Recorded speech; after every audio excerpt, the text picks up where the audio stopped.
नमस्कार दोस्तों, आज की क्लास में हम आदिकाल के दो प्रमुख बड़े महत्वपूर्ण कवियों का अध्ययन करेंगे। ये दो कवि हैं अमीर खुसरो और विद्यापति। तो सबसे पहले कालक्रम के दृष्टिकोण से हम अमीर खुसरो का अध्ययन करते हैं। अमीर खुसरो, इनका जन्म 1253 ईस्वी में उत्तर प्रदेश के एटा जिले के पटियाली गांव में हुआ। पटियाली गांव है, एक पटियाला पंजाब का और है, वो भी काफ़ी प्रसिद्ध है, लेकिन ये पंजाब वाला पटियाला नहीं है। ये उत्तर प्रदेश का एटा जिला है, उसमें पटियाली गांव में इनका जन्म हुआ। 1253 ईस्वी, क्योंकि इनको कई बार क्रम से लगवा देते हैं, और इनका जो देहांत वर्ष है वह बड़ा ऐतिहासिक महत्व रखता है। 1325 ईस्वी में अमीर खुसरो का देहांत हो गया था। अमीर खुसरो को अमीर खुसरो कह देते हैं, बकौल इनका जो वास्तविक नाम मिलता है वह वास्तविक नाम है इनका यमीनुद्दीन अबुल हसन। तो आपको तो ये अबुल हसन याद रखना है मुख्य तौर से कि अबुल हसन पूछते हैं, अब्दुल हसन नहीं है, अबुल हसन है। कई परीक्षाओं में क्वेश्चन आया हुआ है कि अमीर खुसरो का वास्तविक नाम क्या है, तो आपका उत्तर हो जाएगा अबुल हसन। हिंदी के ये बहुत महत्वपूर्ण कवि हैं, क्योंकि पहली बार इन्होंने अपनी कविता में खड़ी बोली के शब्दों का प्रयोग किया है। आप ध्यान देना, क्वेश्चन यदि आता है कि खड़ी बोली शब्द के प्रयोक्ता, तो खड़ी बोली शब्द के प्रथम प्रयोक्ता तो लल्लू लाल हैं, जिसमें प्रेम सागर रचना में उन्होंने खड़ी बोली शब्द का प्रथम प्रयोग किया है। लेकिन हम यहाँ ये कहना चाह रहे हैं कि खड़ी बोली के शब्दों को अपनी कविता में स्थान देने का पहला प्रयास अमीर खुसरो ने किया है। इसीलिए अमीर खुसरो को खड़ी बोली हिंदी का आदि कवि कहा जाता है। अब चाहो तो आदि कवि कह लो या कह लो प्रथम कवि। खड़ी बोली हिंदी का प्रथम कवि अमीर खुसरो हैं, क्योंकि अमीर खुसरो की जो पहेलियां हैं उसमें आप देखेंगे, एक थाल मोती से भरा, सबके सिर पे औंधा धरा, चारों ओर वे थाल फिरे, मोती उसमें एक न गिरे। ये सीधे सीधे आपकी खड़ी बोली की शब्दावली है। इसलिए अमीर खुसरो को खड़ी बोली का पहला कवि कहा जाता है। केवल पहले कवि की बात आए कि हिंदी का पहला कवि कौन है, तब तो उसका उत्तर सरेपा है, लेकिन खड़ी बोली हिंदी का पहला कवि कौन है, तब हमारा उत्तर हो जाएगा अमीर खुसरो। अमीर खुसरो के बहुत चर्चित सूफी संत गुरु रहे हैं निजामुद्दीन औलिया। निजामुद्दीन औलिया चिश्ती परंपरा के बड़े प्रसिद्ध सूफी संत रहे हैं। ये आप सभी को इस बात विदित है, आपको ये बातें। और निजामुद्दीन औलिया की 3 प्रसिद्ध उपाधियां भी परीक्षाओं में आती रहती हैं। सुल्तान उल औलिया, सुल्तान उल औलिया, योगी सिद्ध, महबूब ए इलाही। महबूब ए इलाही इसका मतलब हुआ ईश्वर का प्रेमी, ईश्वर का प्रेमी। और सुल्तान उल औलिया का मतलब हुआ संतों का राजा। सुल्तान माने राजा, औलिया माने संत। और ये उपाधि हम किसकी पढ़ रहे हैं? निजामुद्दीन औलिया की, क्योंकि बिना निजामुद्दीन औलिया की बात किए अमीर खुसरो पर बात करना बेमानी है। और हम सबको ये विदित है कि जब निजामुद्दीन औलिया का देहांत हुआ था 1325 ईस्वी में, तो अत्यंत भाव विभोर होकर अत्यंत दुखी मन से अमीर खुसरो ने लिखा था अपने गुरु निजामुद्दीन औलिया के संदर्भ में कि गोरी सोवे सेज पर मुख पर डारे केस, चल खुसरो घर आपने रैन बही चहूँ देश। यहाँ गौरी शब्द निजामुद्दीन औलिया को व्यंजित कर रहा है। और ये क्वेश्चन KVS PGT परीक्षा में आया था, ये गौरी कौन है? तो ये गौरी मोहम्मद गौरी नहीं है। और दूसरी बात यह है कि नेट परीक्षा में इनका ये कथन भी आया हुआ है, मैं इसको बोर्ड पर भी आपको लिखाऊंगा, और वो पंक्ति भी बड़े भाव विभोर होकर अपने गुरु के देहांत के संदर्भ में ही अमीर खुसरो ने लिखी है कि विधना ऐसी रैन कर भोर कभी न होए, सजन सकारे जाएंगे नैन गंवाए रोए, विधना ऐसी रैन कर भोर कभी ना होए। हालांकि एक विचारधारा के तहत ये पंक्ति सजन सकारे वाली पंक्ति को कहते हैं किसी कलंदर कवि ने लिखी है, पर कलंदर कवि से ज़्यादा रेफरेंस अमीर खुसरो से जुड़ता है, और ये पंक्ति अमीर खुसरो के नाम से परीक्षा में आई भी हुई है। देखिए, अमीर खुसरो के यदि हम ऐतिहासिक व्यक्तित्व के दृष्टिकोण से बात करें तो अमीर खुसरो खड़ी बोली हिंदी के पहले कवि तो है ही, लेकिन इसके अलावा अमीर खुसरो हिंदी के पहले ऐसे कवि हैं जो एक हिंदी के कवि होने के साथ साथ एक सुप्रसिद्ध संगीतज्ञ और इतिहासकार भी रहे हैं। जितना अमीर खुसरो का अध्ययन हम हिंदी साहित्य के आदिकाल में करते हैं, उससे बहुत ज़्यादा अध्ययन इंडियन हिस्ट्री के विद्यार्थी मिडाइवल एम्पायर जब मध्यकालीन भारत का अध्ययन करते हैं तो अमीर खुसरो इतिहासकार के रूप में बहुत प्रामाणिक जानकारियाँ उन्हें देता है। बहुत सारी ऐतिहासिक मसनवियाँ अमीर खुसरो ने लिखी है, जिसमें किरान उस सादेन से लेकर के मिफ्ता उल फुतू और तारीख़ अलाई, या उसको खजाइन उल फुतू भी कहते हैं, नूह सिपीहर, आसिका, और सबसे अंतिम जो इनकी ऐतिहासिक मसनवी है तुगलकनामा, ये सब इनकी ऐतिहासिक मसनवियाँ हैं जो राजनीतिक घटनाएं जिसमें दर्ज हैं, और ये फारसी लिपि और फारसी भाषा में लिखी गई हैं। वैसे अमीर खुसरो के 99 ग्रंथ माने जाते हैं, लेकिन ये 99 ग्रंथ प्राप्त नहीं होते हैं।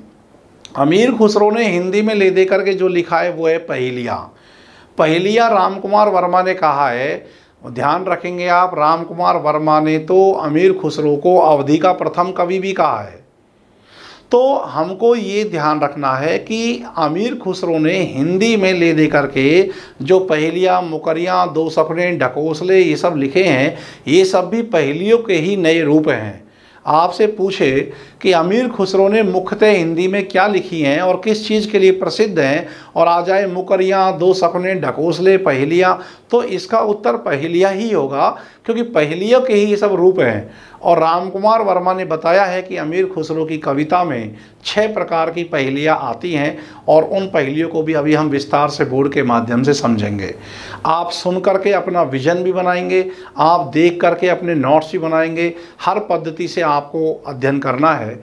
अमीर खुसरो के बारे में आपको ये ध्यान रखना है कि अमीर खुसरो को बलबन के दरबार में, और बलबन के दरबार में तो खैर कुछ ही लोग मानते हैं, मुख्य तो हमको अलाउद्दीन खिलजी का नाम लेना चाहिए, और यह जहाँ बलबन लिखा आता है मैं उसे संतुष्ट भी नहीं हूँ।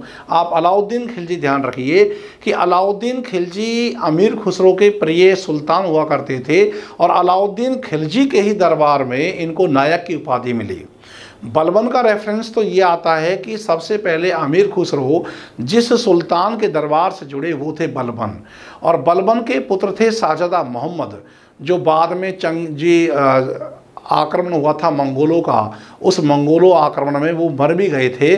लेकिन सबसे पहले जिस दरबार से अमीर खुसरो जुड़े वह दरबार बलबन का था, और बलबन के पुत्र शाहजादा मोहम्मद के काव्य विनोद के लिए इनको नियुक्त किया गया। यहीं से अमीर खुसरो का दरबारी जीवन शुरू होता है। और ये अमीर खुसरो के बारे में ये प्रश्न आपने पढ़ा होगा कि कितने सुल्तानों का समय देखा, तो कहीं 6 लिखा मिलता है, कहीं 7 लिखा मिलता है, कहीं 11 लिखा मिलता है। आप लोग एक बात ध्यान रखेंगे कि अमीर खुसरो ने 7 सुल्तानों का समय देखा था, 7, लेकिन कभी 7 विकल्प में नहीं आए, तो 11 भी आप कर देंगे। इसका कारण यह है कि 7 तो प्रमुख सुल्तानों का समय देखा और छोटे मोटे जो कुछ समय के लिए गद्दी पर बैठे थे, इन सबको यदि हम काउंट करते हैं तो 11 सुल्तान भी बैठते हैं। तो 7 और 11 दोनों ही विकल्प में आएंगे तो एक ही आएगा और दोनों ही सही है। आप 7 सुल्तान कर देंगे, 7 विकल्प में नहीं होगा तो 11 भी कर देंगे। आपको पता है कि अमीर खुसरो को जो नायक की उपाधि दी गई वो इनके संगीत विषयक योगदान के लिए दी गई। मध्यकालीन संगीत परंपरा के आदि आचार्य माने जाएंगे अमीर खुसरो, जिसने तबला और सितार जैसे वाद्य यंत्रों का निर्माण किया। और सितार वाद्य यंत्र तो उन्होंने भारत की वीणा और ईरानियों का तंबूरा लेकर के मिलजुल करके बनाया है। तो एक प्रकार से इन्होंने वाद्य यंत्रों में भी भारतीय और ईरानी वाद्य यंत्रों का समन्वय किया है। एक प्रकार से हम कह सकते हैं कि अमीर खुसरो हिंदी के पहले ऐसे कवि हैं जिन्होंने भारतीय संदर्भ में फारसी कविता का भारतीयकरण किया है। आप इनकी भाषा देखिए, एक पंक्ति में अरबी फारसी और दूसरी पंक्ति में ब्रजभाषा मिश्रित खड़ी बोली का प्रयोग आप देखिए। जेहाल मिस्की मकुन तगाफुल दुराय नैना बनाए बतिया किताबे हिजरान दारमेजा काहे लगाउले उछतिया। ये जो भाषा का रूप है मिला जुला, ये एक बार सेकंड ग्रेड की परीक्षा में आया कि भाषा का ये रूप कैसा है।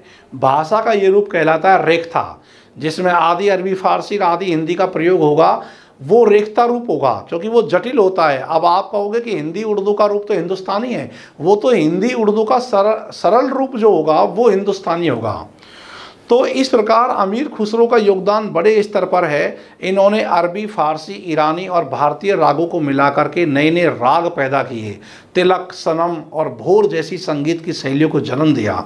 ये जो आप कव्वाली गायन देखते चले आ रहे हो और आज काफ़ी लोकप्रिय है, इस कव्वाली गायन की जो शुरुआत करने वाले हैं ये अमीर खुसरो ही हैं। यहाँ तक कि बरवा राग में लय रखने की रीति के जन्मदाता अमीर खुसरो माने जाते हैं। और दूसरा संदर्भ आप देखेंगे तो अमीर खुसरो किस प्रकार के व्यक्तित्व रहे हैं।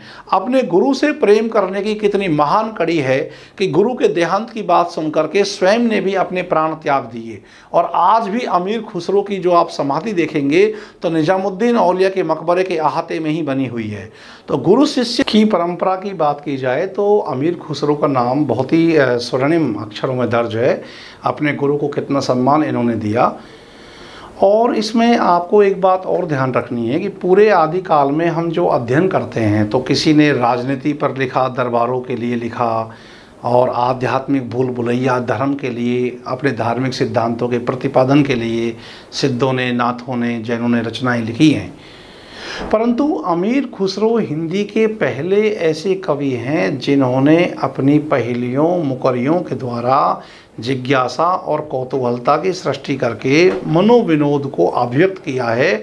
और अमीर खुसरो केवल यही चाहते हैं कि मनोविनोद की सृष्टि करके हृदय को प्रसन्न रखना, बस अमीर खुसरो की कविता का यही उद्देश्य है, यही लक्ष्य है। और इसीलिए अमीर खुसरो को मनोरंजन और रसिकता का कवि कहा जाता है।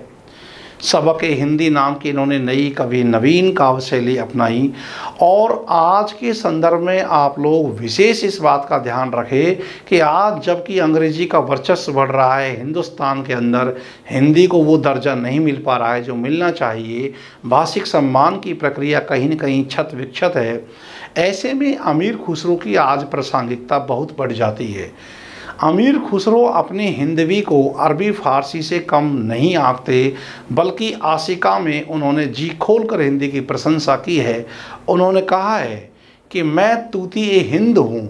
अपने आप को तोता हिंद कहते थे और कहते थे कि मेरी हिंदवी में तो मुझसे कुछ भी अच्छी बातें पूछो, यकीन मानो आप मुझसे जो मेरी हिंदी में पूछोगे मैं आपको ऐसी ऐसी बातें बताऊंगा जिन्हें सुनकर आपका दिल प्रसन्न हो जाएगा। तो अपनी भाषा को सम्मान देने वाला ये हिंदी का पहला कवि ऐसा हुआ है। तो इन तमाम पहलुओं को ध्यान में रख करके अमीर खुसरो का हम अध्ययन करते हैं। तो आप अपने इस बोर्ड से कुछ नोट्स बनाएंगे अमीर खुसरो के ऊपर। सबसे पहले तो आपने लिखा होगा कि निजामुद्दीन औलिया इनके गुरु हैं और निजामुद्दीन औलिया की 3 उपाधियाँ बहुत चर्चित है, सुल्तान उल औलिया, योगी सिद्ध और महबूब ए इलाही। फिर आप ये ध्यान रखेंगे कि निजामुद्दीन औलिया ने अमीर खुसरो को तुर्क उल्लाह की उपाधि दी थी। और ये तुर्क उल्लाह कई बार तर्कुल्लाह के नाम से लिखी मिलती है। तर्कुल्लाह, इन दोनों का एक ही मतलब है। आपसे पूछ ले कि तर्कुल्लाह उपाधि किसकी रही है, तो अमीर खुसरो की रही है। और तर्कुल्लाह की उपाधि अमीर खुसरो को किसने दी है, तो इसका उत्तर हो जाएगा इनके गुरु निजामुद्दीन औलिया ने उपाधि दी है। एक बात आप यहाँ ये भी अच्छे से ध्यान रखेंगे कि अमीर खुसरो ने 7 सुल्तानों का समय देखा है। 7 सुल्तानों का समय देखा है मुख्य तौर से, और कभी 7 विकल्प में नहीं आए तो आपका 11 उत्तर भी सही हो जाएगा। अमीर खुसरो ने छोटे बड़े सब मिलाकर 11 सुल्तानों का समय देखा। लेकिन अभी तक जो सवाल परीक्षा में आया हुआ है उसके अकॉर्डिंग 7 को सही माना गया है, और ये भी आपको पता होना चाहिए। देखिए, अमीर खुसरो के जो 99 ग्रंथ माने जाते हैं ये प्राप्त नहीं होते हैं, लेकिन कभी संख्या पूछ ली जाए कि अमीर खुसरो द्वारा कितनी रचनाएं लिखी गई, तो हमारा उत्तर हो जाएगा कि 99 ग्रंथ अमीर खुसरो ने लिखे हैं।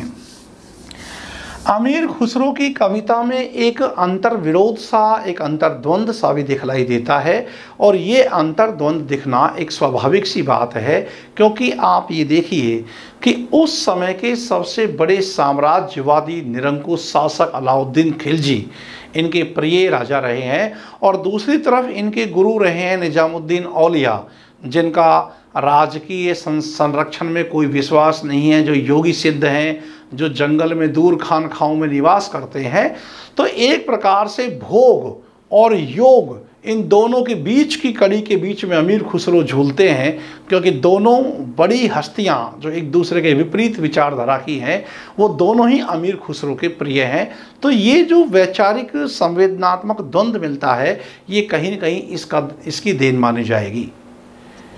आप ध्यान रखेंगे, अमीर खुसरो सबसे पहले जिस दरबार से जुड़े वो बलबन के दरबार से जुड़े। तो आप ध्यान रखेंगे कि सर्वप्रथम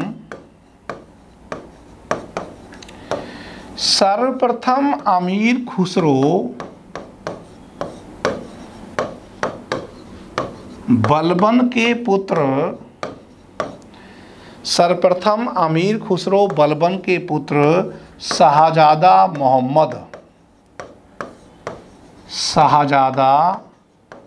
मोहम्मद के व्यक्तिगत शिक्षक नियुक्त किए गए थे काव्य विनोद के लिए। तो यहाँ बलबन से अमीर खुसरो का दरबारी जीवन शुरू होता है, ये आपको अच्छे से ध्यान रखना है। और उसके पश्चात ये 1325 ईस्वी में इनका जब देहांत हुआ, तो उस समय गयासुद्दीन तुगलक थे। गयासुद्दीन तुगलक, यानी कि जो अंतिम शासक अमीर खुसरो ने देखा वो है गयासुद्दीन तुगलक, क्योंकि गयासुद्दीन तुगलक का देहांत 1325 ईस्वी में हुआ था, और 1325 ईस्वी में ही मोहम्मद बिन तुगलक हिंदुस्तान के शासक बने थे। और वो प्रसंग भी आपने खूब सुना होगा कि जब निजामुद्दीन औलिया ने कहा था कि हुनूज दिल्ली दूरस्त, कि अभी दिल्ली दूर है। तो ये प्रकरण ऐसा था कि गयासुद्दीन तुगलक बंगाल विजय के लिए गए हुए थे, और बंगाल को बर्बाद करके जब वो वापस लौट रहे थे, तो वे गयासुद्दीन तुगलक कहीं न कहीं निजामुद्दीन औलिया की लोकप्रियता से भयभीत थे, और उन्होंने औलिया को ये संदेश भिजवाया कि तुगलक के दिल्ली पहुंचने से पहले पहले औलिया के पास जो भी खजाना है जो शाही दरबार से उनको प्राप्त हुआ है, वो वापस वहाँ जमा करवा दे। अब मैं आपको बता दूं कि जो चिश्ती होते हैं उनका राजकीय संरक्षण में कोई विश्वास ही नहीं था, तो इनका खजाने धन दौलत से तो कोई मतलब ही नहीं था। ये तो दूर खानखाओं में निवास करते थे, वैराग्य की अनुभूति में लीन रहा करते थे, ईश्वर की परम सत्ता में दिन रात इनका चिंतन लगा रहता था। तो ऐसे में इन पर ये आरोप लगाना धन का, तब इस बात को ध्यान में रख कर के औलिया ने कहा था कि हुनूज दिल्ली दूरस्त, अभी दिल्ली दूर है। हुनूज दिल्ली दूरस्त, अभी दिल्ली दूर है। और वास्तव में गयासुद्दीन तुगलक दिल्ली पहुंचने से 10 किलोमीटर पहले ही तुगलकाबाद नामक स्थान पर जब विश्राम के लिए रुके थे। अब इस पे कई लोग कहते हैं कि मोहम्मद बिन तुगलक का षड्यंत्र था कि लकड़ी का महल बना दिया गया और हाथियों की परेड कर दी गई, तो वो लकड़ी का महल जो है गिर गया और वो ढह जाने से गयासुद्दीन तुगलक वहाँ मर गए।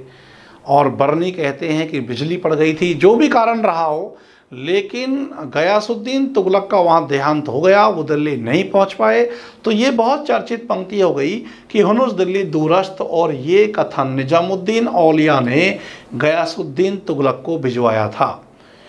वैसे आपको पता भी होगा कि हिंदी के एक बड़े उपन्यासकार हैं शिव प्रसाद सिंह, और शिव प्रसाद सिंह ने इस नाम से एक उपन्यास भी लिखा है, हुनुस दिल्ली दूरस्थ, यानी दिल्ली अभी दूर है। इस नाम से बहुत प्रसिद्ध उपन्यास शिव प्रसाद सिंह ने लिखा है। आपको पता है कि शिव प्रसाद सिंह ने नीला चांद, औरत, मंजूसीमा, वैश्वानर, ये सब बहुत चर्चित उपन्यास उन्होंने लिखे हैं। तो उसी प्रक्रिया में इनका एक ये भी उपन्यास है। तो हुनुस दिल्ली दूरस्थ का संदर्भ चूँकि निजामुद्दीन औलिया से जुड़ा हुआ है और औलिया अमीर खुसरो के गुरु हैं, इसलिए संदर्भ में यहाँ बातचीत आई। और ये दो कथन जो मैं बोर्ड पर लिख रहा हूँ, ये भी आप ध्यान रखेंगे कि अपने गुरु के देहांत की खबर सुन करके बहुत भाव विह्वल होकर के इन्होंने छंद लिखे, अपने भी प्राण त्याग दिए।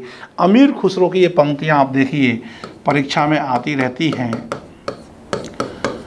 गोरी सोवे सेज पर, मुख पर डारत केस,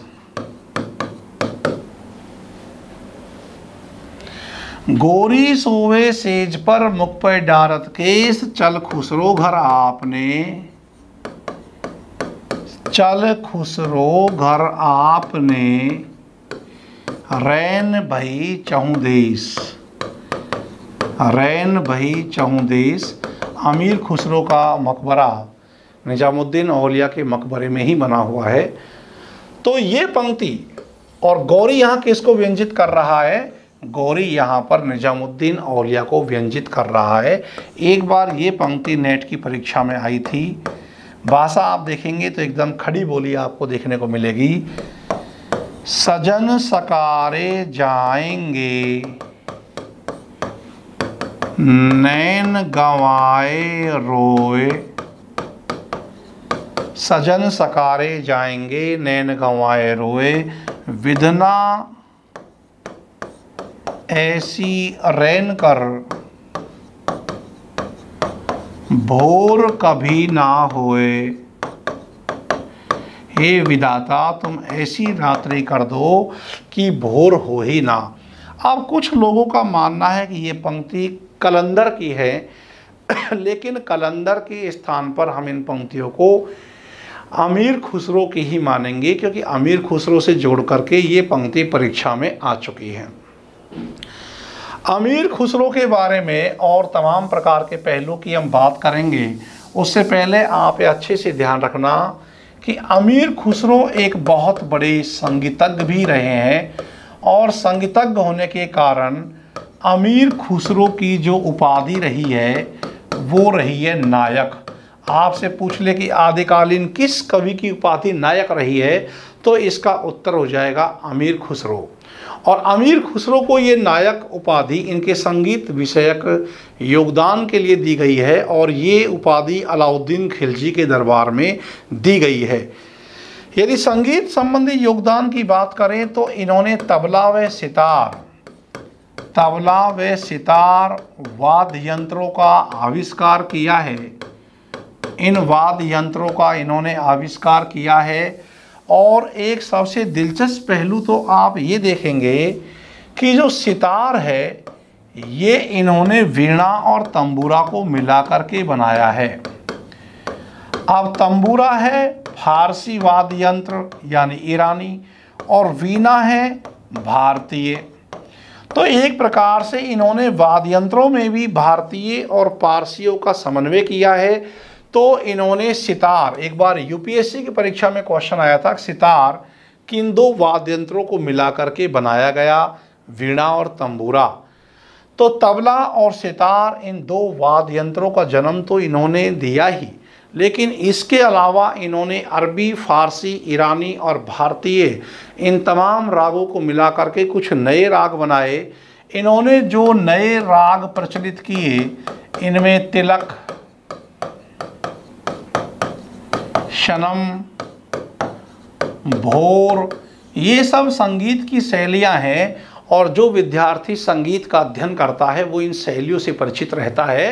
तो इन्होंने अनेक नई संगीत की शैलियों को जन्म दिया, वाद्य यंत्रों का इन्होंने निर्माण किया। और यही नहीं बल्कि जो कव्वाली गायन जो आज बहुत लोकप्रियता पर है, इस कव्वाली गायन की शुरुआत करने वाले विद्वान अमीर खुसरो ही हैं। और इसके अलावा एक नई बात आपको ये भी ध्यान में रखनी है कि बरवा राग में जो लय रखने की रीति है, लय रखने की रीति के जन्मदाता अमीर खुसरो ही है। तो ये भी इनका एक बहुत महत्वपूर्ण योगदान रहा है और ये तमाम संगीत विषयक योगदान देने के कारण इनकी नायक उपाधि पड़ी। और हम एक स्वर से इस बात को कह सकते हैं कि मध्यकालीन संगीत परंपरा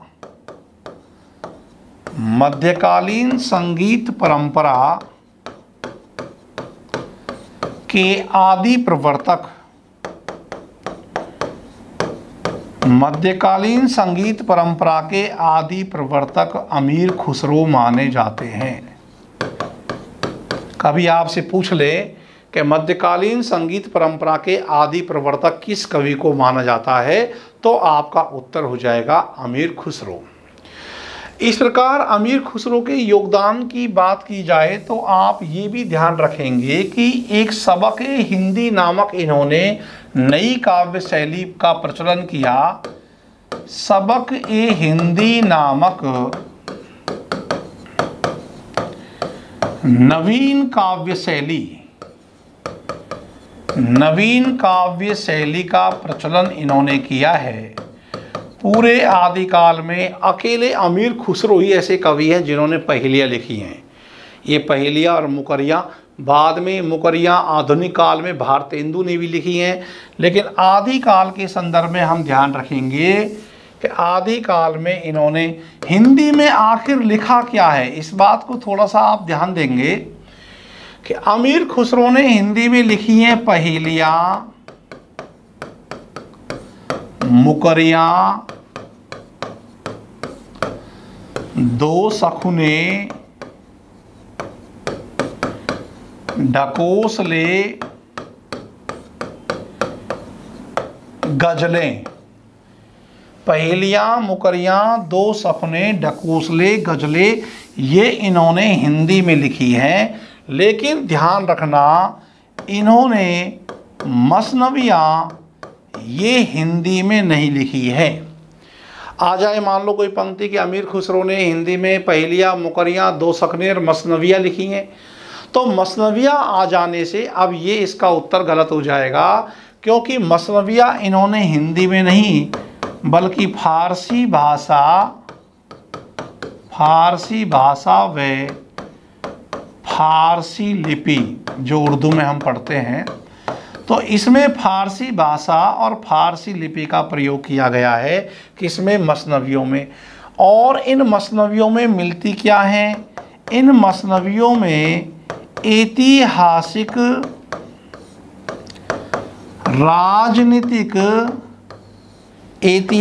राजनीतिक घटनाएं मिलती हैं। तो इन मसनवियों का संबंध हिंदी से बिल्कुल नहीं है। जो अमीर खुसरो का इतिहासकार रूप आपको देखना है तो आपको इनकी ये मसनवियाँ पढ़नी होंगी। इस प्रकार ध्यान रहे कि अमीर खुसरो ने हिंदी में पहेलियाँ, मुकरियाँ, दो सपने, ढकोसले और गज़लें ही लिखी हैं। इन्होंने मसनवियाँ हिंदी में नहीं लिखी हैं, ये फारसी भाषा और फारसी लिपि में लिखी गई हैं, जिनमें इन्होंने राजनीतिक ऐतिहासिक घटनाओं का चित्रण किया है। अब जैसे इनकी मसनवियों की बात की जाए तो इसकी जो इनकी पहली ऐतिहासिक मसनवी है, पहली ऐतिहासिक मसनवी है इनकी, उसका नाम है क़ुरान उस सादीन। क़ुरान उस सादीन। क़ुरान उस सादीन में जो बलबन के पुत्र हैं बुगरा खां व उनके पुत्र कैकुबाद, तो बलबन के पुत्र बुगरा खां और कैकुबाद के मिलन का जिक्र मिलता है। पर चूंकि हम इंडियन हिस्ट्री के विद्यार्थी नहीं हैं, पेपर हमको हिंदी का देना है, तो उसमें केवल इतना पूछ सकते हैं कि पहली ऐतिहासिक मसनवी कौन सी है, इसके अंदर क्या मैटर मिलता है। हालांकि मैंने आपको सुना तो दिया ही है कि बलबन के पुत्र बुगरा खां और उसके पुत्र कैकुबाद के मिलन का वर्णन है इस मसनवी में। पर यह ध्यान रहे कि यह पहली ऐतिहासिक मसनवी है। और यदि अंतिम की बात करें कि इनकी अंतिम मसनवी कौन सी है, तो इनकी अंतिम मसनवी का नाम है तुगलकनामा। तुगलकनामा, जिसमें गयासुद्दीन तुगलक की विजयों का चित्रण है।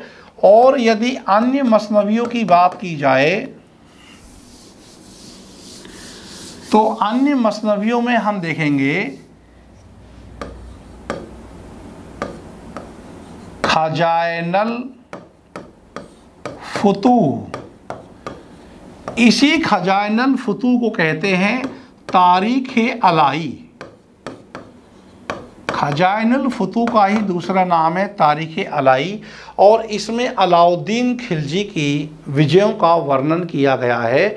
और इसी खजाइनुल फुतूह यानी तारीख़-ए-अलाई में अमीर खुसरो ने बताया है कि शतरंज के खेल का जन्म भारतवर्ष में हुआ है।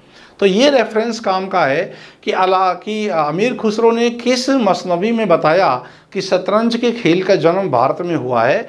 तो ये उत्तर हो जाएगा खजाइनुल फुतूह यानी तारीख़-ए-अलाई। एक इनकी रचना का नाम है नुह सिपीहर और एक मसनवी का नाम है मिफ्ताह-उल-फतूह। मिफ्ताह-उल-फतूह और एक मसनवी का नाम है आशिका। तो जो नुह सिपीहर है ये मुबारक खिलजी के ऊपर लिखी गई रचना है। मुबारक खिलजी को आधार बना करके रचना लिखी गई है। और जो मिफ्ताह-उल-फतूह है इसमें जलालुद्दीन खिलजी की विजय अभियानों का चित्रण है। और आशिका में गुजरात के राजा रायकरण देव की पुत्री देवल देवी और अलाउद्दीन खिलजी के पुत्र खिजर खां की प्रेम कहानी का चित्रण किया गया है। लेकिन मैंने अभी आपको बताया कि चूंकि ये ऐतिहासिक जानकारी हमको इतिहास के लिए लाभदायक रहेगी, हिंदी के लिए इसमें से क्वेश्चन नहीं पूछे जाएंगे ऐसे। लेकिन जो क्वेश्चन हिंदी में भी पूछे गए हैं वो मैं आपको बता देता हूँ कि नुह सिपीहर से नेट की परीक्षा में क्वेश्चन आया हुआ है। तो यहाँ कॉलेज में या स्कूल में पूछ सकते हैं, DSSC में पूछ सकते हैं क्या कि अमीर खुसरो ने अपनी किस मसनवी में भारत की प्राकृतिक परिस्थितियों का बहुत सुंदर चित्रण किया है। तो उसका उत्तर हो जाएगा नुह सिपीहर। तो नुह सिपीहर में क्या बिंदु महत्वपूर्ण है कि भारत की प्राकृतिक परिस्थितियों का चित्रण। तो नुह सिपीहर से आपको दो डाटा याद रखना है। नुह सिपीहर से एक तो ये कि भारत की प्राकृतिक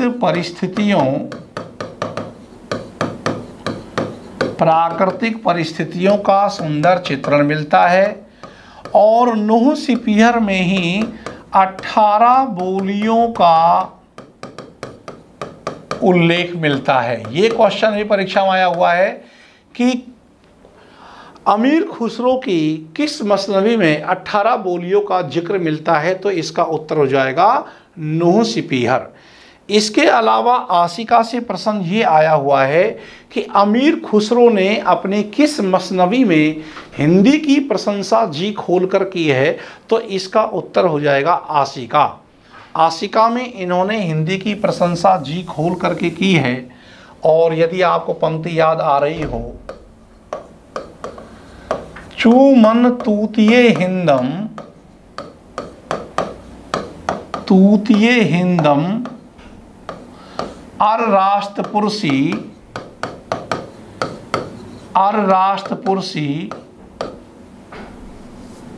जेमन हिंदुई पुरुष तानाज गोयम, जेमन हिंदुई पुरुष तानाज गोयम। ये पंक्ति आशिका में ही इन्होंने लिखी है और ये पंक्ति परीक्षा में आई हुई है कि चुमन तूतीय हिंदम अर्राष्ट्र पुरुषी, या तो नीचे की पंक्ति दे देंगे आपसे केवल जेमन हिंदी पुरुष तानाज गोयम। ये पंक्ति किसकी है? अमीर खुसरो की। और तूतीय हिंदम जो आया है तो ये हम सबको पता होना चाहिए कि कौन सा आदिकाल का कवि है जो स्वयं को तोता ए हिंद, तोता ए हिंद या तूतीय हिंद कहता है। तो ये कहने वाले अमीर खुसरो है। इस प्रकार आशिका में इन्होंने हिंदी की प्रशंसा जी खोल कर की है। तो ये हमको याद रखना है। और एक इनकी रचना है अमीर खुसरो की, वो रचना है खालिक बारी। और खालिक बारी में क्या मिलेगा? अरबी, फारसी व हिंदी। अरबी, फारसी व हिंदी शब्दों के समानार्थी कोश ग्रंथ है। एक प्रकार से आप ये ध्यान रखेंगे कि खालिक बारी ये एक शब्दकोश है। और शब्दकोश भी कैसा? जिसमें अरबी, फारसी और हिंदी के जो समानार्थी शब्द हैं उनको यहाँ पर एकत्रित किया गया है। तो देखिए, यदि आप अरबी, फारसी के साथ हिंदी मिलाओगे तो जाने अनजाने में ही उर्दू का जन्म तो हो ही जाएगा। इसीलिए आप लोग ध्यान रखें कि बड़ी मात्रा में ये सवाल बहुत अच्छी परीक्षाओं में जीएस के तौर पर पूछा गया है कि उर्दू नज्म के जन्मदाता कौन माने जाते हैं? तो इसका उत्तर हो जाता है अमीर खुसरो। और यदि किसी पुस्तक के साथ रेफरेंस जुड़वाए कि किस पुस्तक को उर्दू नज्म का जन्मदाता कहा जा सकता है, तो खालिक बारी। और खालिक बारी है क्या? एक शब्दकोश है। और खालिक बारी के आधार पर ही अमीर खुसरो को उर्दू नज्म के जन्मदाता कहा जाता है। तो जाने अनजाने में जो उर्दू का जन्म है वो हम अमीर खुसरो के यहाँ देख सकते हैं। बाद में इसका विकास पल्लवन तो मोहम्मद शाह रंगीला के समय में हुआ। वली बहुत बड़े इसके हिंदवी के शायर रहे हैं। तो इस प्रकार से उर्दू नज्म के जन्मदाता अमीर खुसरो हैं। अमीर खुसरो को मनोरंजन एवं रसिकता के कवि कहा जाता है कि रसिकता का, मनोरंजन व रसिकता का कवि है। ध्यान रहे, आपसे पूछ सकते हैं कि आदिकाल का कौन सा कवि मनोरंजन व रसिकता का कवि माना जाता है, तो आपका उत्तर जाएगा अमीर खुसरो। मनोविनोद की सृष्टि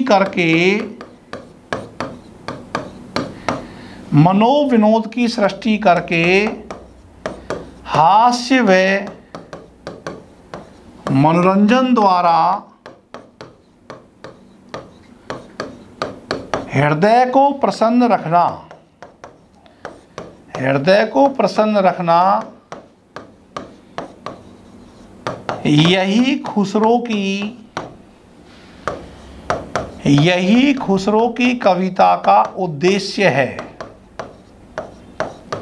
ये देखिए, तो इन्होंने कोई धर्म को ऊपर, राजनीति के ऊपर, दरबार के संदर्भ में हिंदी कविता ना लिखी, बल्कि इनकी पहेलियों में जिज्ञासा और कौतूहलता को ला करके इनका उद्देश्य रहा है कि मैं पाठक वर्ग का मनोरंजन कर दूं, हृदय को प्रसन्न रख दूं। यही इनका उद्देश्य रहा है।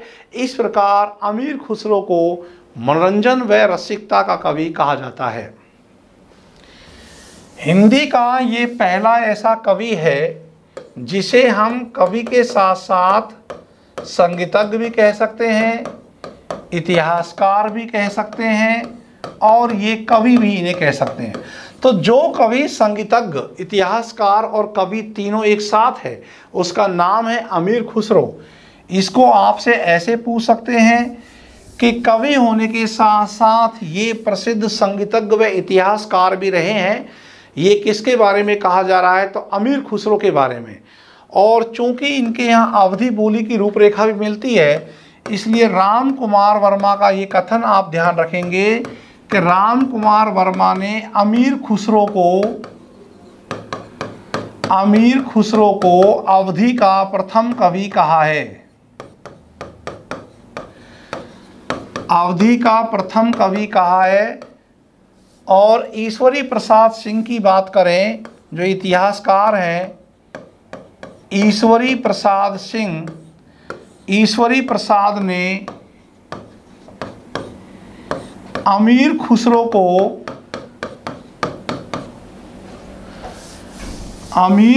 को मध्यकालीन कवियों में राजकुमार की संज्ञा दी है। कवियों में राजकुमार की संज्ञा दी है।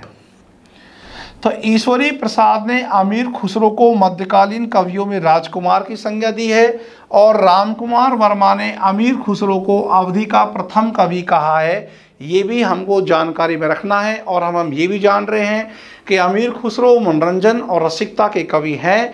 अमीर खुसरो खड़ी बोली के आदि कवि हैं, क्योंकि पहली बार इन्होंने अपनी कविता में खड़ी बोली के शब्दों को स्थान दिया है।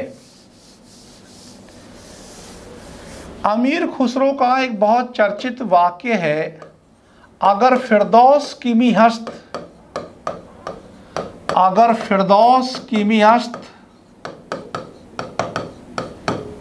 हमियस्त, ऐसी जो पंक्ति आती है उसका मतलब है कि अगर पृथ्वी पर कहीं स्वर्ग है तो यही है। तो ये बहुत ही चर्चित पंक्ति है अमीर खुसरो की। आप ध्यान रखेंगे, अनुवाद आप ध्यान रखेंगे, अगर पृथ्वी पर कहीं स्वर्ग है, अगर पृथ्वी पर कहीं स्वर्ग है तो यही है। और ये पंक्ति अब कहाँ लिखी मिलती है? तो ध्यान देंगे आप, ये पंक्ति दिल्ली के लाल किला के दीवाने आम, वहाँ दीवाने आम और दीवाने खास उसके दो हिस्से हैं। तो दिल्ली के लाल किले के दीवाने आम में ये पंक्ति लिखी मिलती है कि अगर पृथ्वी पर कहीं स्वर्ग है तो यही है। बहुत ही चर्चित पंक्ति है। अमीर खुसरो कवि होने के साथ साथ एक बहुत भावुक इतिहासकार भी रहे हैं और उनका वो कथन भी बहुत चर्चित हुआ है जब वो कहते हैं कि शाही मुकुट का प्रत्येक मोती निर्धन किसान की आंखों से गिरा हुआ, बहा हुआ, जमा हुआ रक्त है। तो ये भी मैं आपको वाक्य यहाँ बोर्ड पर लिख देता हूँ, आप इसको ध्यान रखेंगे। बहुत अच्छा इनका वक्तव्य है। शाही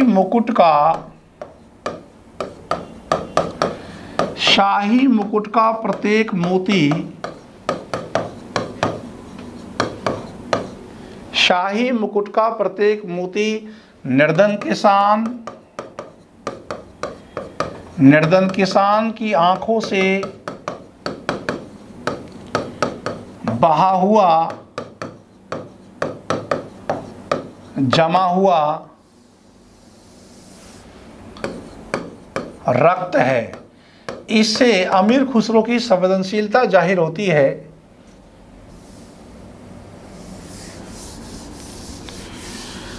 तो अमीर खुसरो की भाषा के संदर्भ में एक बहुत बड़ा महत्वपूर्ण बिंदु हम ये कह सकते हैं कि भारतीय संदर्भ में फारसी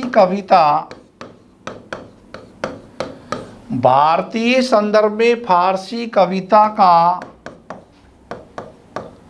भारतीयकरण करने वाले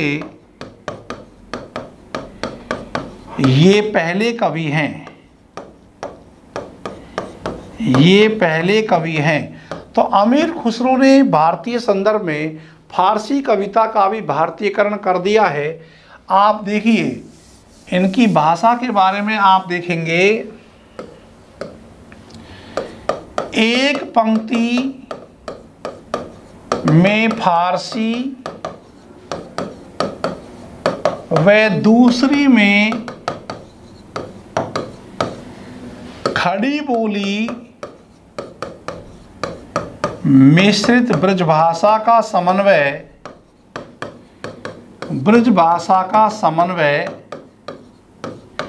किस प्रकार से हो रहा है आप देखेंगे।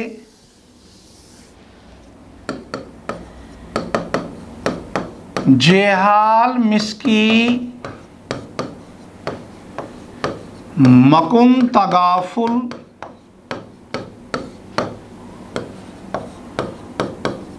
दुराए नैना बनाए बतिया, दुराए नैना बनाए बतिया,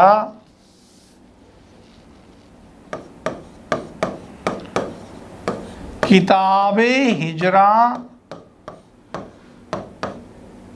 नेजा, किताबे हिजरान दारम एजा, किताबे हिजरान दारम एजा नकाहे लगाए लेहू छतिया। और ये पंक्ति अमीर खुसरो की परीक्षा में आती रहती है। या तो पंक्ति देकर के आपसे ये पूछ लेंगे कि भाई पंक्ति लिखी किसने है, तो अमीर खुसरो ने, या ये भाषा का कौन सा रूप है, ये भाषा का रूप है रेखता। ये क्वेश्चन सेकंड ग्रेड आरपीएससी में पूछा हुआ है पंक्ति देकर के कि भाषा का कौन सा रूप है, ये कहलाएगा रेखता। ये ऐसी भाषा होती है जिसमें फारसी का प्रयोग और हिंदी का प्रयोग किया जाए, जिसमें फारसी का प्रयोग को हमको समझने में ही दिक्कत आए, तो बहुत जटिल रूप होता है। यदि फारसी और हिंदी का सरल आसान रूप आ गया तो वो तो हिंदुस्तानी हो जाएगी। तो इस प्रकार भाषा का ये रूप रेखता है। इसको फिर से पूछ सकते हैं। अमीर खुसरो अपनी हिंदी को हिंदी भी कहते हैं, हम सब जानते हैं, और अमीर खुसरो को अपनी हिंदी पे गर्व है। तो भाषा के प्रति जो उत्कृष्ट सम्मान की भावना अमीर खुसरो के यहाँ देखने को मिलती है, उसकी प्रासंगिकता आज भी है। तो ध्यान रखेंगे कि अमीर खुसरो ने अरबी फारसी से हिंतर नहीं मानी हिंदी, बल्कि उन्होंने कहा कि हिंदी उतनी ही प्रभुत्वशाली है जितनी अरबी फारसी। इसलिए कहते थे कि जो मुझसे पूछना है मेरी हिंदी में पूछो। तो एक प्रकार से अमीर खुसरो अपनी भाषा का सम्मान करने वाले पहले कवि हो जाते हैं।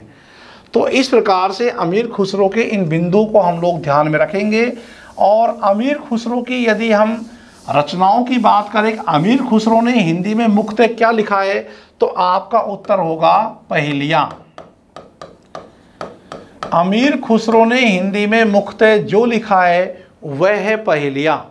और रामकुमार वर्मा का मानना है कि अमीर खुसरो की कविता में 6 प्रकार की पहेलियाँ मिलती हैं। तो आप लोग ध्यान रखेंगे, रामकुमार वर्मा ने अमीर खुसरो के यहाँ 6 प्रकार की पहेलियाँ मानी है कि इनके यहाँ 6 प्रकार की पहेलियाँ मिल जाती हैं। अब वो 6 प्रकार की पहेलियाँ कौन कौन सी हैं? एक, सबसे पहले हम लिखेंगे अंतरलापिका। अंतरलापिका पहेली। और अंतरलापिका पहेली वह पहेली जिसमें वह पहेली जिसका उत्तर उसी में छिपा हुआ हो, उसी में छिपा हुआ हो, तो ऐसी पहेली कहलाती है अंतरलापिका पहेली। तो इस पहेली का उत्तर कहीं बाहर से नहीं लाते, बल्कि उस पहेली के अंदर ही छिपा रहता है। जैसे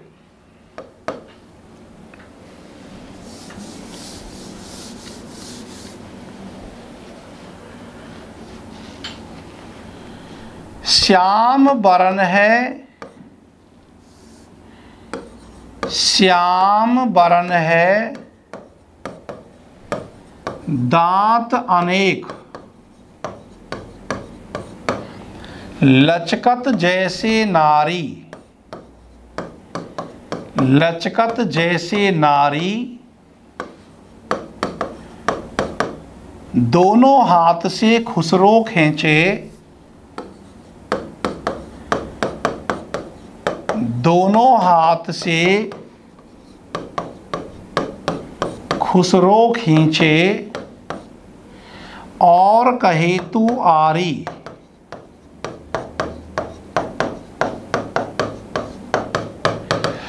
अब यहाँ पर आप देखिए कि श्याम वर्ण के दांत है उसके, और उसमें लचीलापन नारी जैसा है, और दोनों हाथ से खुसरो उसे खींचता है, तू कहता है उसको आरी। तो आरी में इसका उत्तर क्या है? आरी। यानी कि वो दो लकड़ी पेड़ काटने वाली जो आरी होती है उसका श्याम वर्ण होता है, और छोटे छोटे से उसमें बहुत सारे दांत बने रहते हैं, लचीलापन उसका गुण होता है। तो इस प्रकार देखिए कि इस पहेली का उत्तर कहीं बाहर से नहीं लाया जा रहा है, बल्कि इस पहेली का उत्तर इसी में छिपा हुआ है, आरी। तो ये अंतरलापिका पहेली हो गई। तो ये पहेली होती है, इसी में इसका उत्तर छिपा रहता है। और जितनी पहेलियाँ लिखी हैं उसमें अधिकांश उन्होंने नारी का रेफरेंस लिया है, इसलिए अमीर खुसरो को रसिकता शब्द से जोड़ते हैं कि अमीर खुसरो मनोरंजन और रसिकता के कवि हैं। इसके बाद में आप देखिए दूसरे प्रकार की जो पहेली अमीर खुसरो के यहाँ मिलती है वो है बहिर्लापिका। बहिर्लापिका पहेली वह पहेली जिसका उत्तर बाहर से आए, जिसका उत्तर बाहर से आए। यानी कि इसमें पहेली में ही उत्तर छिपा हुआ नहीं रहता, बल्कि उत्तर बाहर से लाया जाता है। जैसे कि श्याम वर्ण की है एक नारी, माथे ऊपर लागे प्यारी,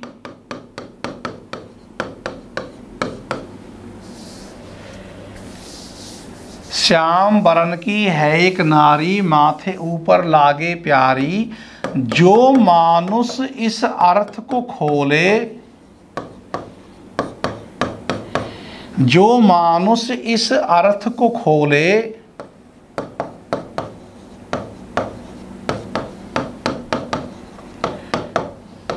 कुत्ते की वह बोली बोले, कुत्ते की वह बोली बोले। तो देखिए इसमें आप अब आपको लग रहा होगा कि यार श्याम वर्ण का है, उसका माथे के ऊपर है, तो श्याम वर्ण में माथे के ऊपर क्या है? भौएं। तो हम जब बोलते हैं भौएं तो वो कुत्ते जैसी आवाज़ होती है, भौं। तो इस प्रकार से जो इसका उत्तर निकल रहा है वो है भौं, और इसमें कुत्ते की वे बोली बोले, तो ये उत्तर बाहर से लाना पड़ा है। तो ये हो गया बहिर्लापिका पहेली। तो इस प्रकार ये दो प्रकार की पहेलियाँ मुख्य तौर से इनके यहाँ पाई जाती है। पहेली का एक प्रकार है इनके यहाँ मुकरी, और मुकरी के बारे में ध्यान रखना, आपसे छटवा सकते हैं 2-3 लाइन दे करके कि अमीर खुसरो की कौन सी पंक्ति मुकरी का रूप है। मुकरी में आप हमेशा ध्यान रखेंगे इसमें एक प्रश्नोत्तर रहता है, इसमें एक प्रश्नोत्तर रहता है,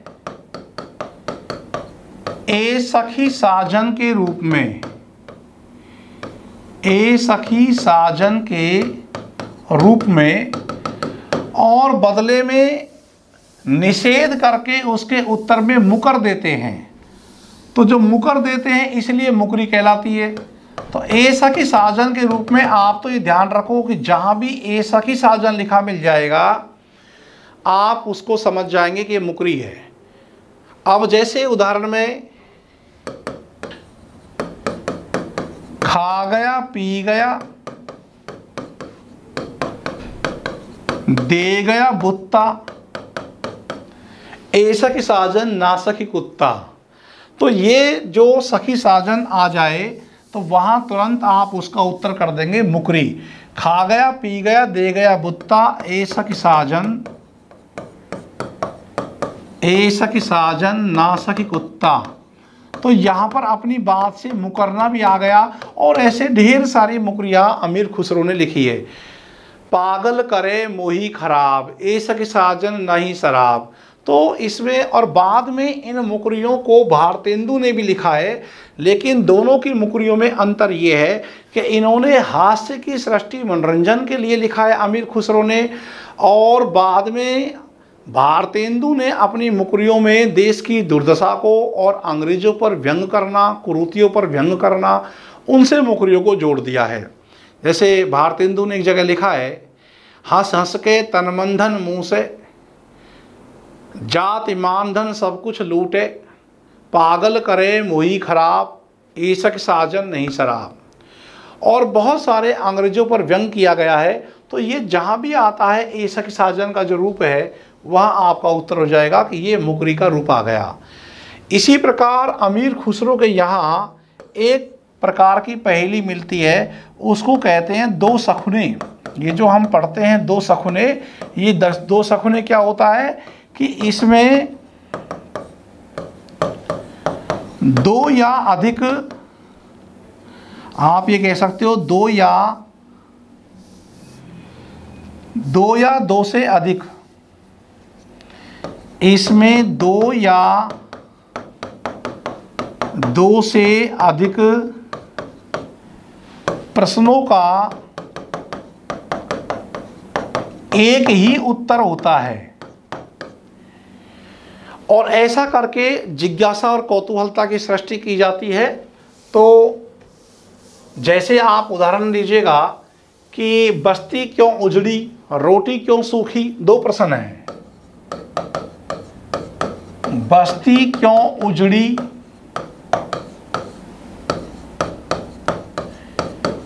रोटी क्यों सूखी, और दोनों का उत्तर है खाई ना थी। मतलब रोटी तो खाई ना थी इसलिए सूख गई, और बस्ती के चारों तरफ खाई ना थी तो आक्रमण होकर के और बस्ती उजड़ गई। और ऐसे बहुत सारे कि ब्राह्मण प्यासा क्यों, गधा उदास क्यों, और दोनों का एक ही उत्तर हुआ कि लोटा ने था। घोड़ा अड़ा क्यों, पान सड़ा क्यों, उत्तर एक ही है, फेरा ने था। तो इसमें जो उत्तर दिया जाता है वो श्लेष में आता है। फेरा ने था तो घोड़े को फेरना और पान के पत्ते को बदलना। तो इस प्रकार ये खाई ना थी, खाई का मतलब गहरा गड्ढा और खाई का मतलब खाना। तो जो सखुने, दो सखुने होते हैं उसका उत्तर हमेशा श्लेष में आता है, जिसमें दो या दो से अधिक प्रश्न है तो उसका एक ही उत्तर होता है। और ऐसा करके मनोरंजन होता है और जिज्ञासा कौतूहलता की सृष्टि होती है, पाठक वर्ग को मनोविनोद की प्राप्ति होती है। फिर इनकी एक पहेली है बराबरी या संबंध पहेली। बराबरी या संबंध पहेली, इसमें क्या होता है कि दो भिन्न पदार्थों में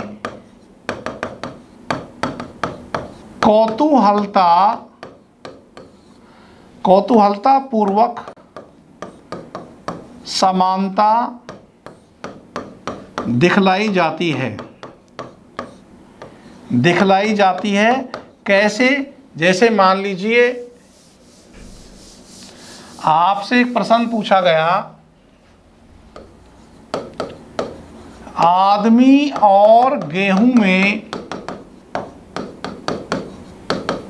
क्या समानता है?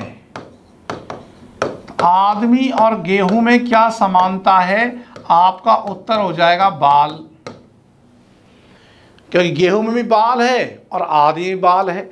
तो इस प्रकार से दो भिन्न भिन्न पदार्थ है, आदमी और गेहूं एकदम दो भिन्न हैं, और दोनों भिन्न पदार्थों में कौतूहलता को घटित करते हुए उसमें एक समानता की बात की जाती है। इसको कहते हैं बराबरी या संबंध पहेली। और एक प्रकार रूप है ढकोसला, पहेली का ही मिला जुला सा रूप है ढकोसला। ढकोसला का शाब्दिक अर्थ होता है बेमतलब शब्दावली, बेमतलब शब्दावली का प्रयोग,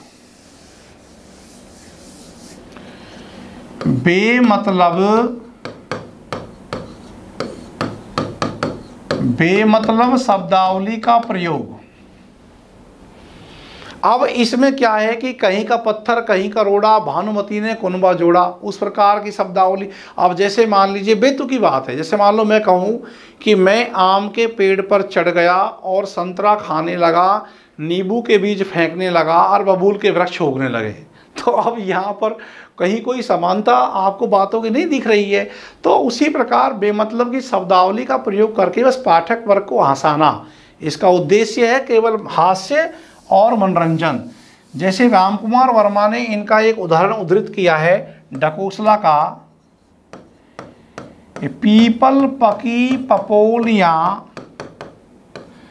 पीपल पकी पपोड़िया झड़झड़ रहे हैं बेर, झड़झड़ रहे हैं बेर, सर में लगा खटाक से, सर में लगा खटाक से, वहार तेरी मिठास, वहार तेरी मिठास, ला पानी पिला। तो आप यहाँ देखेंगे कि कोई तुकबंदी नहीं है। पीपल में जब पपौड़ियाँ पक रही हैं तो बेर कहाँ से जड़ रहे हैं, और जब सर में खटाक से लग गई तो मिठास कैसे मिल गई, अचानक से पानी, ला पानी पिला, मैं घर चला। तो ये जो पद्धति है जो पाठक वर्ग को हंसाने की, ये अमीर खुसरो पहली बार अपने साहित्य में लेकर के आए। और इसीलिए मैं आपसे कह रहा हूँ कि अमीर खुसरो ने हिंदी में जो कुछ दिया है वो है पहेलियाँ। यदि आप कह रहे हो कि पहेलियाँ, दो सपने, ढकोसले, तो ये सब तो पहेलियों के ही रूप हैं। तो अमीर खुसरो के बारे में एक आपको ये ध्यान रखना है कि मैंने आपको शुरू की क्लास में पढ़ाया था कि हिंदी खड़ी बोली हिंदी का जब पहला समर्थ कवि पूछा जाता है तो उसमें श्रीधर पाठक का नाम आता है, और डॉक्टर नगेंद्र ने ऐसा कहा है। क्योंकि अमीर खुसरो ने खड़ी बोली हिंदी का कोई बहुत बड़ा उपकार नहीं किया है, बस केवल हम ये कह सकते हैं कि ये खड़ी बोली के शब्दों को लेकर के आए और मनोरंजन और साहित्य इन्होंने दिया है। तो इन्होंने खड़ी बोली हिंदी का पहला कवि कह सकते हो। समर्थ जब आप जोड़ेंगे खड़ी बोली का पहला समर्थ कवि, तो श्रीधर पाठक ने बड़े स्तर पर खड़ी बोली में साहित्य सर्जना की है पहली बार, इसलिए उसका संबंध श्रीधर पाठक से बन जाता है। पर फिर भी कहना पड़ेगा कि अमीर खुसरो का जो व्यक्तित्व है वो बहुत महत्वपूर्ण रहा है, आदिकाल के संदर्भ में प्रमुख कवि रहे हैं, और ये तमाम पहलू इनकी परीक्षाओं से आ जाते हैं। इसमें अपने आप को तूतीय हिंद कई बार पूछा हुआ है परीक्षा में सवाल। बस आपको ये ध्यान रखना है कि अमीर खुसरो ने जो मसनवियाँ लिखी हैं, देखो बाद में हम जब सूफ़ी साहित्य पढ़ते हैं तो ये पढ़ते हैं कि सूफियों ने मसनवी शैली में लिखी है, पर उनकी मसनवी शैली अलग है। असल में उनकी तो शैली है मसनवी। तो उस मसनवी शैली में सबसे पहले खुदा की इबादत, पैगंबर मोहम्मद साहब का, फिर तत्कालीन साहिब वक्त का गुणगान, ऐसे करके इसके मजाजी द्वारा इसके हकीकी सिद्धि प्राप्ति पर बल है। तो वो सूफियों की मसनवी शैली अलग है। और यहाँ हम बात करें तो यहाँ हम कहेंगे कि अमीर खुसरो की मसनवियाँ, इसका मतलब है राजनीतिक ऐतिहासिक घटनाओं से। तो अमीर खुसरो ने जो राजनीतिक ऐतिहासिक घटनाएं लिखी हैं मसनवियों के नाम से, उनका संबंध हिंदी से नहीं है। मसनवी आते ही आप समझ जाएंगे कि अमीर खुसरो की मसनवी फारसी भाषा और फारसी लिपि में लिखी गई है, जिसका हिंदी से कोई संबंध नहीं है। ये अमीर खुसरो के बहुत महत्वपूर्ण पहलू हैं। इसके अलावा अभी तक देखिए जब हम आदिकाल पढ़ रहे हैं तो उसमें दो ही मुसलमान कवियों के नाम अभी आ रहे हैं, या तो अब्दुल रहमान का नाम आया था, या अब हम पढ़ रहे हैं अमीर खुसरो। अमीर खुसरो का जन्म मैंने आपको बताया कि 1253 ईस्वी में इनका जन्म है, और 1325 ईस्वी में इनका देहांत है।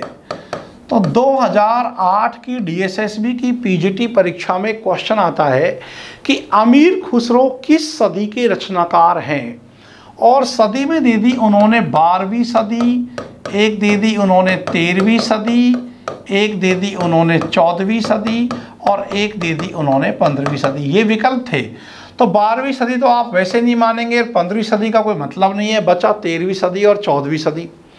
अब यहाँ विद्यार्थी भ्रमित होगा, क्योंकि जब जन्म के हिसाब से देखेगा तो 1253 का मतलब है कि ये 13वीं सदी इनकी चल रही है। तो इनका जन्म तो हुआ है 13वीं सदी में, और ये 1325 का मतलब है कि 1301 होते ही 13वीं सदी पूरी हो गई है और 14वीं सदी का प्रारंभ हो गया है। तो इनका देहांत है 14वीं सदी में। अब कौन सी सदी मानी जाए, 13 माने कि हम 14 माने? तो ध्यान रखना कि जो मृत्यु वाली सदी होती है वो सदी मानी जाती है। तो अमीर खुसरो किस सदी के कवि माने जाएंगे? तो इसका उत्तर हो जाएगा 14वीं सदी, और यही उस परीक्षा में बिल्कुल सही आंसर माना था। हाँ, जब 14वीं ना हो, मान लो है ही सदी केवल ये कि 10वीं, 11वीं, 12वीं, 13वीं, तब तो आप 13वीं भी कर दोगे। लेकिन आप सदी से जब संबंध जोड़े तो आप हमेशा मृत्यु वाली सदी को देखेंगे कि मर किस सदी में रहे हैं। तो ये बातें हैं अमीर खुसरो से जुड़ी हुई। अमीर खुसरो के चूँकि गुरु सूफ़ी हैं और सूफ़ी चिश्ती संत रहे हैं, तो इसलिए आप अमीर खुसरो की कविताओं में सूफिज्म का प्रभाव देख सकते हैं। अब आप कहोगे कि सूफिज्म या सूफी विचारधारा तो भक्ति काल में आती है।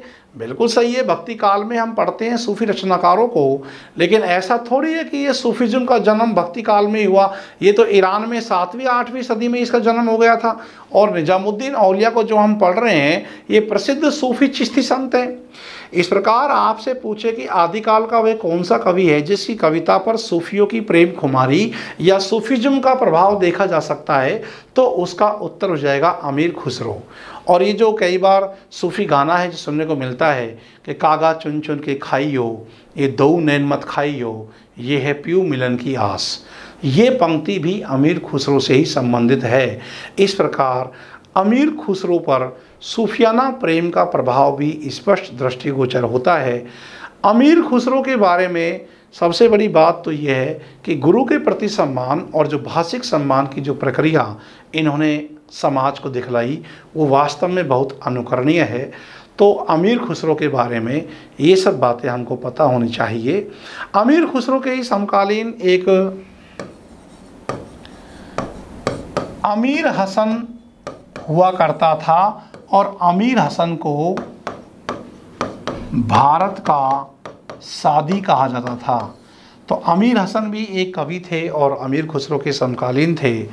इनको भारत का सादी कहा जाता था। सादी फारसी का बहुत बड़ा कवि है। ये पहले भी इनका जिक्र आ चुका है जब पदम सिंह शर्मा ने 1907 में बिहारी और फारसी कवि सादी की तुलना किताब लिखी थी। तो अमीर खुसरो के ये समकालीन कवि रहे हैं जिनको भारत का सादी कहा जाता था। और अमीर खुसरो की भी कई उपाधियां हैं, खड़ी बोली का आदि कवि, नायक, तरकुल्लाह, ये सब बातें भी हमको याद में रखनी है। एक बात ज़रूर है कि अमीर खुसरो का जो प्रिय राजा था अलाउद्दीन खिलजी, अलाउद्दीन खिलजी ने कई बार अमीर खुसरो को कहा था कि मैं तुम्हारे गुरु के दर्शन करना चाहता हूँ। निजामुद्दीन औलिया, इसके संदर्भ में आप लोग ध्यान रखना कि ये सूफियों के 4 सिलसिले हमारे भारतवर्ष में आए और काफ़ी चर्चित रहे, जिसमें सबसे पुराने तो चिश्ती हैं, और चिश्तियों के बाद सुहरावर्दी आए, सुहरावर्दी के बाद कादरी आए, और कादरी के बाद नक्शबंदी आए। ये 4 सिलसिले हैं, इनका क्रम भी आपको याद रखना है। सबसे पहले चिश्ती, फिर सुहरावर्दी, फिर कादरी, फिर नक्शबंदी। तो चिश्ती राजकीय संरक्षण से एकदम दूर रहा करते थे, और जो सुहरावर्दी हुआ करते थे वो फिर भी राजकीय संरक्षण को स्वीकार कर लिया करते थे। लेकिन निजामुद्दीन औलिया चिश्ती संत थे और वो किसी भी प्रकार राजाओं से अपने संबंध दूर दूर तक नहीं रखते थे। तो अमीर खुसरो ने कई बार अपने गुरुजी से कहा कि गुरुदेव, आपसे हमारे शासक सुल्तान अलाउद्दीन खिलजी मिलना चाहते हैं। तो निजामुद्दीन औलिया हमेशा अमीर खुसरो से एक बात कहा करते थे कि औलिया के घर में 2 दरवाजे हैं, यदि सुल्तान इस दरवाजे से प्रवेश करेगा तो औलिया पीछे दरवाजे से निकल जाएगा। तो इस प्रकार इन चिश्तियों का राजकीय संरक्षण से कोई संबंध नहीं था। तो एक प्रकार से अतिशय भोगवाद यानी अलाउद्दीन खिलजी और अत्यधिक योग यानी कि वैराग्य, योग, और एक प्रकार से कहे तो जीवन जगत से विरक्ति जिसका नाम है निजामुद्दीन औलिया, इन दोनों के बीच में जूझते अमीर खुसरो की कविता में द्वंद्व आना लाजमी है। तो एक प्रकार से अमीर खुसरो की कविता में अंतर्विरोध की या अंतर्द्वंद की जो अभिव्यक्ति हुई है उसका एक बड़ा कारण ये भी है। इन पहलू को हम ध्यान रखेंगे कि संगीत विषय का योगदान क्या रहा, कविता विषय का योगदान इनका क्या रहा। कई बार क्वेश्चन आया कि सबक हिंदी इस काव्य शैली के जन्मदाता कौन है, तो इसके जन्मदाता अमीर खुसरो हैं, जिसने 7 सुल्तानों का समय देखा और बलबन से लेकर गयासुद्दीन तुगलक तक इनका साम्राज्य से जुड़ाव रहा। 1325 ईस्वी में इनका देहांत हो गया और आज भी अमीर खुसरो का आप मकबरा यदि आप जाएंगे देखने दिल्ली में, तो वहाँ भी गुरु के समीप ही इनका मकबरा बना हुआ है, इनकी कब्र बनी हुई है। तो ये अमीर खुसरो के जुड़े हुए परिदृश्य है।